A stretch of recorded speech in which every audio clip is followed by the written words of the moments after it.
I'm Nelisa Monakali. I'm South African and I work as the head of the electives and college prep department. I've been in Saudi for 8 years. I work as a language teacher, namely English. That was the first time, the first thing that brought me to Saudi.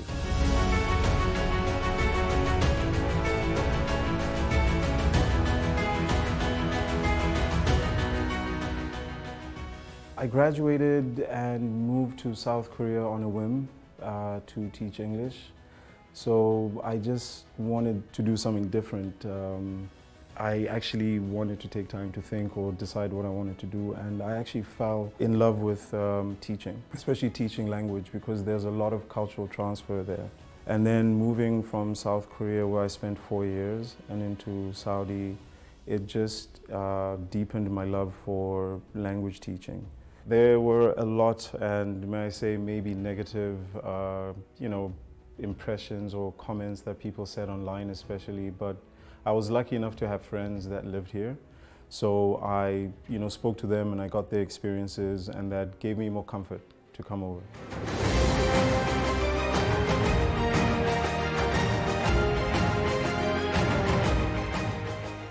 I first came here in 2016 and I started over in Al Hufuf in Al Hassa, and I was working for a large training institute where we worked with major oil and gas companies, right? We were training a lot of their employees who were going to be working on the oil rigs, and so it was a small village town, Al Hassa. The people were friendly, but it really gave me the impression, I had in my mind of this kind of rustic, rural Saudi Arabia with the camels and the date farms and the deserts and the caves.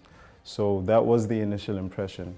Moving to Riyadh, and it's been, however many years, there's a lot that has changed. Riyadh is where it's at, if I can say that. I've met a lot of people, especially expats, right, who have come to Saudi with whatever preconceptions, and they just stay in their own small bubbles, and they have a really bad time, doing that.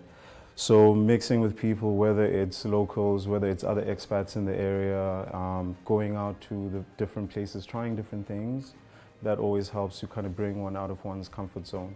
So that's what I continue to do, and of course, the more Saudi changes, the more opportunities there are for doing that.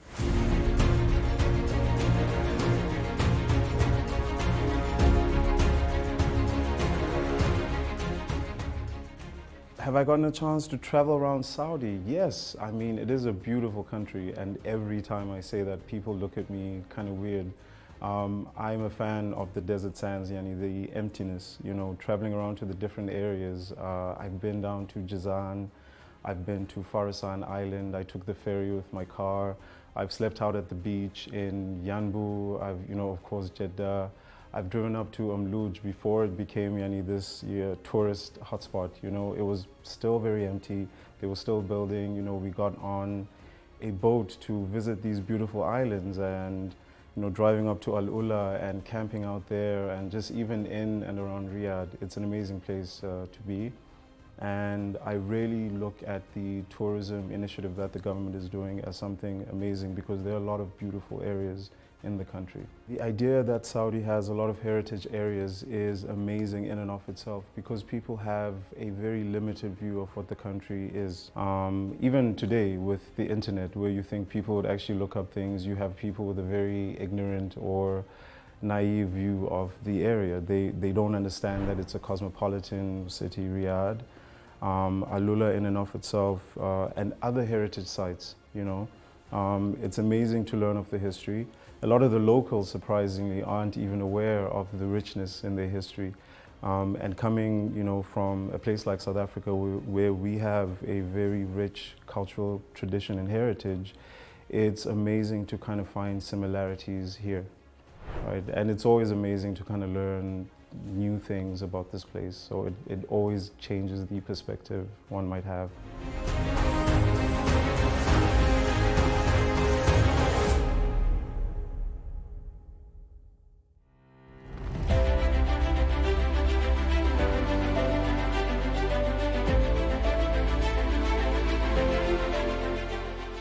living in Riyadh, first of all, you cannot miss out on any of the events that happen, right?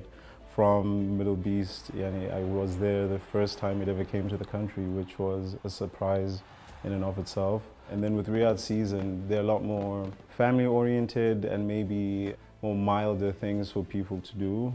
There's a lot of stuff to, if you have an active social media account, there are a lot of things where you can just take pictures and videos and, the scenes and that.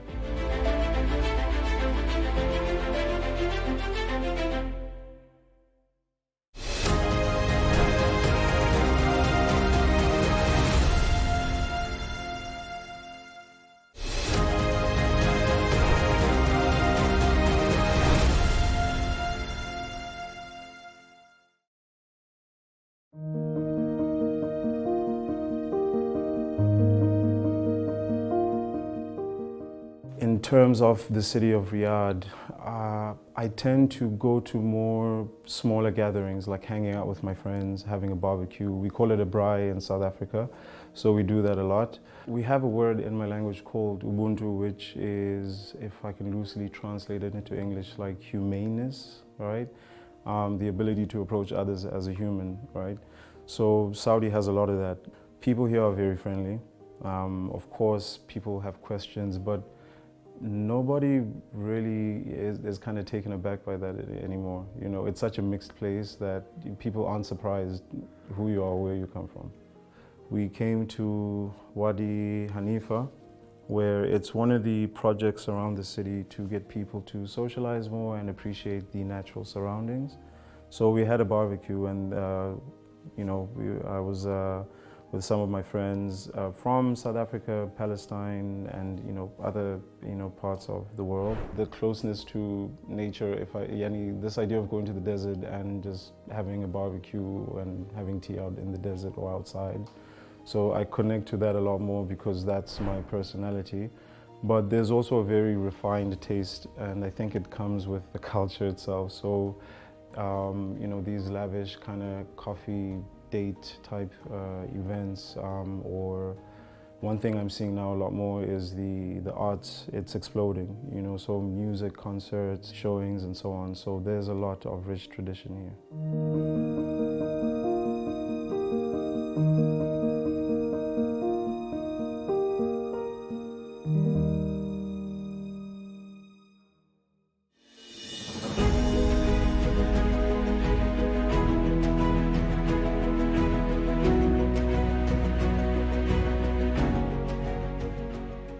Any similarities between Saudi Arabia and South African culture?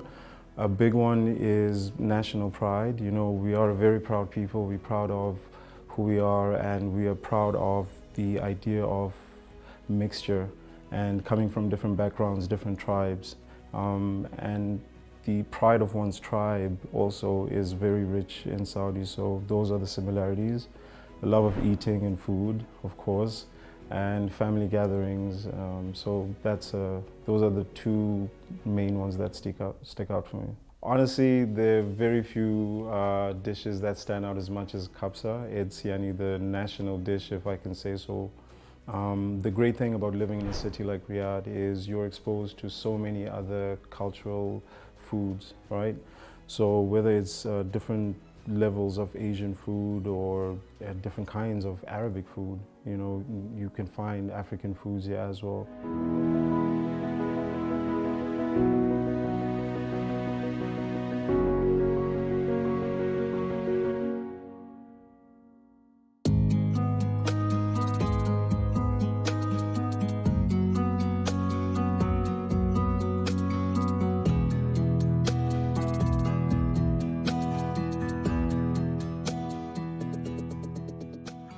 So the question is, because I see a lot of you are not wearing uniform, should students be required to wear a uniform, and should the school have a dress code?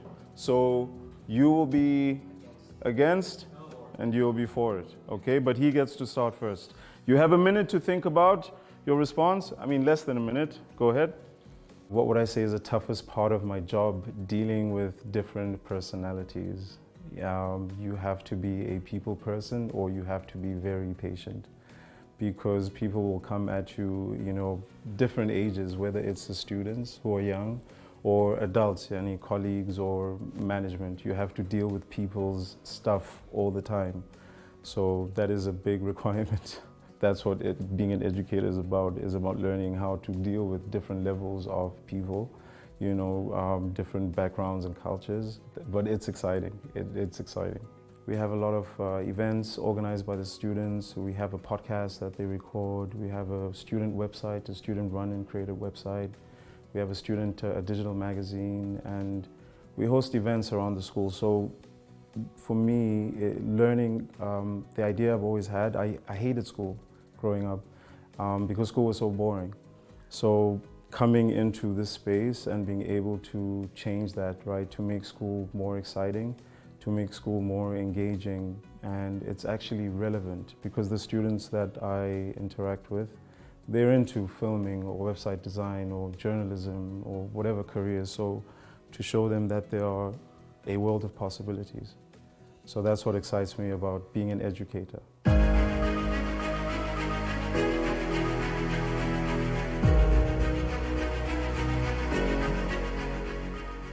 We had a meeting with Dr. Majid. He's the school superintendent, and he moved to the school earlier this year. So as someone who is a senior at the school, he's very supportive of what I do. Part of my job is dealing with children's futures, you know, and the career possibilities, linking them to colleges and career guidance counselors. Then we moved on to the scene where we were recording a podcast. So the Al-Fosan Student Council is something that I chair. And of course, I work with a lot of talented students and people at the school who are supportive.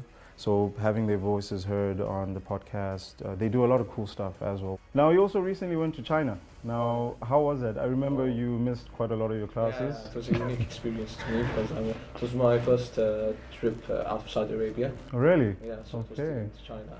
I went there for work. I didn't went as a tourist.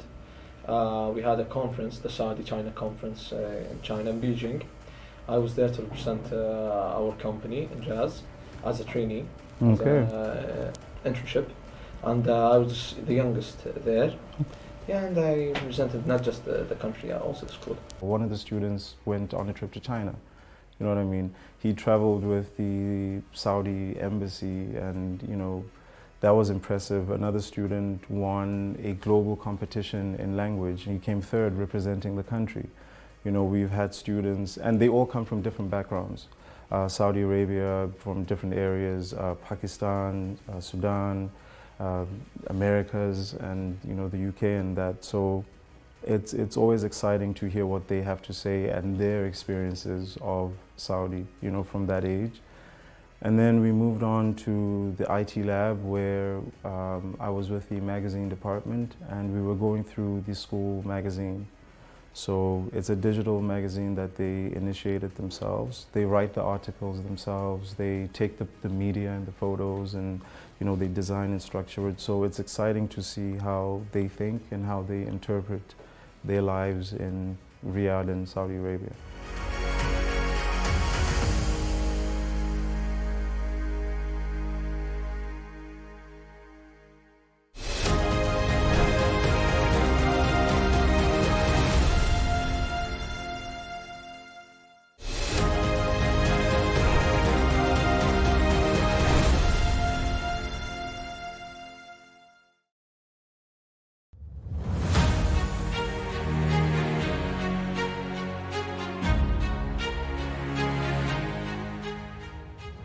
You know, sports is a very big part of you know, what we do at the school. We were able to start a soccer team, or football, some people call it, handball team and basketball teams. So it's exciting to see how the students themselves can become involved in those type of activities.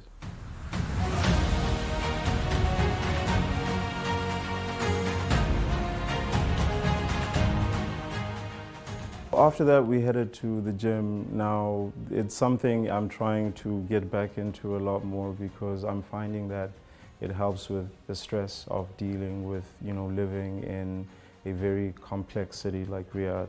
But it's also good, yani, for stress, de-stressing and that. I meet a lot of people at the gym too, make friends, and I enjoy the space. Yani, I enjoy it as an outlet. I like that particular gym because it's open 24 hours, so I can go at any time. My sleeping schedule here is a little bit weird, so just normally as a community, people are up till the wee hours of the morning, you know, and that's a time where you could either go or during a lull like today.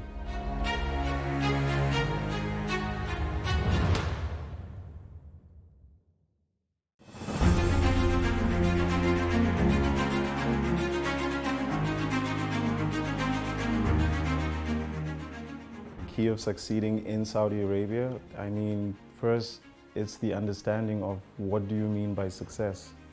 You know, there are people who are fleeing from war-torn countries and they're finding refuge in Saudi Arabia, so that is a success in and of itself. There are people who come here from impoverished countries and they work migrant labor jobs and they're able to start a business or work somewhere. That is success.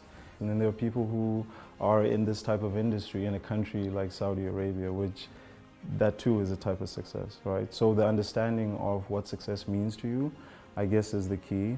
And that's a long-winded answer, but it requires the ability to be open and to question, you know, what you're doing, you know, with your life and what you're doing here. You know, why are you here? If you're not comfortable here, if you're not happy, what is it that makes you want to continue, right? And everyone has different reasons.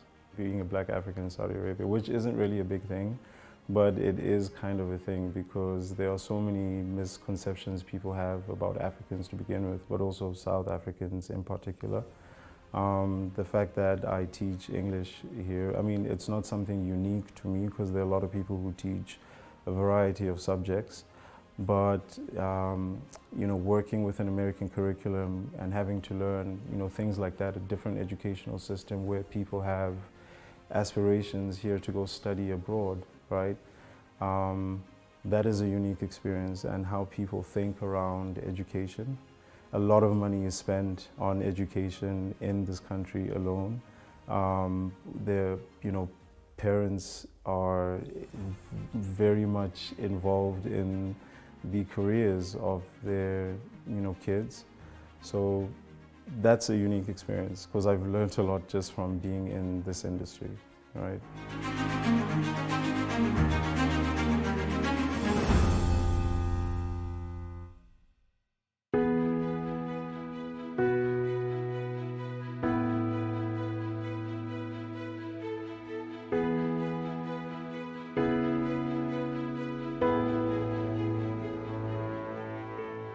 What do I think has been the best thing to happen to me in Saudi Arabia? The people that I've met here, my friends who have become my family, so to speak, and just meeting the people here, right?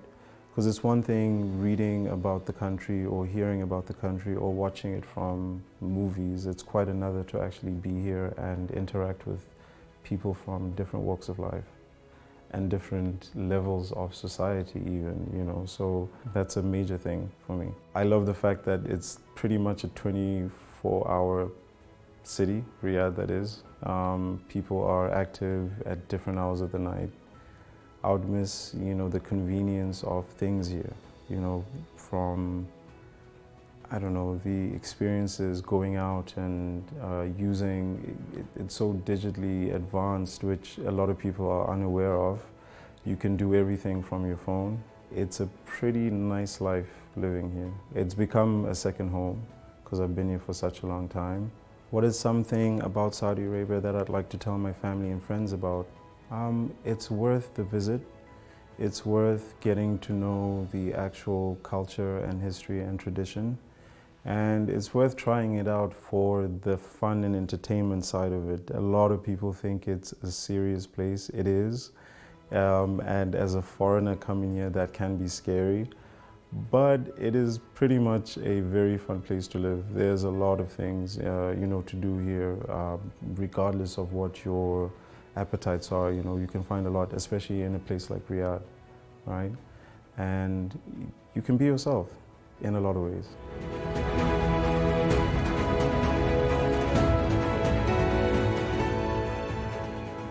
Molweni ndinguNelisa Monakali Figelepi and ndisuka eMzantsi, sibiza iSouth Africa xa sithetha, and ndiphuma from eKapa, you know. Ndihlala apha eRiyadh, Saudi Arabia, and ibinto emandi uba ndibe lapha kule program, ndenze le show and ndithethe nabantu about impilo yam apha eSaudi Arabia and about being a South African ehlala apha ne-experiences zam. So i-message yam uba ndingatsho is that if uhlala ungumntu ojonga phambili naphezulu, awusoze ungaphumeleli ebomini.